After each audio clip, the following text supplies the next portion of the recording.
Viewers, আপনারা আমার পেছনে যেটা দেখতে পাচ্ছেন আসলে মনে হচ্ছে যে একটা কোনো হয় ২০০-৩০০ বা ৫০০ বছর আগের পুরাতন কোনো রাজার বাড়ি।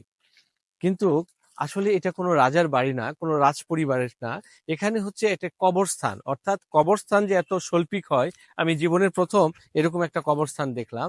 আমি অনেক দেশেই দেখেছি কিন্তু কবরস্থানগুলো এত সুন্দর করে বানানো আছে মনে হচ্ছে যে মমি করে রাখা হয়েছে এরকম বাংলাদেশে।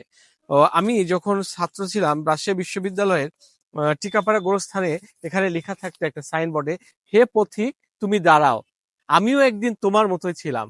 অর্থাৎ পথিক তুমি দাঁড়াও, একদিন তোমার মতো এই পৃথিবীতে আমারও বিচরণ ছিল, আজকে আমি নেই।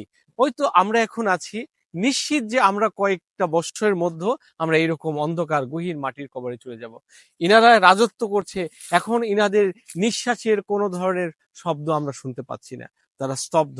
এভাবেই প্রজন্ম থেকে প্রজন্মান্তরে মানুষের বিবর্তন পরিবর্তন, এরকম মানুষ আসছে চলে যাচ্ছে, আর আমরা এগুলো। তো আমার এই কবরস্থান দেখে আমি এখানে দাঁড়িয়ে গেলাম, এবং এটা হচ্ছে জামালপুরের জমিদারের নিজস্ব কবরস্থান।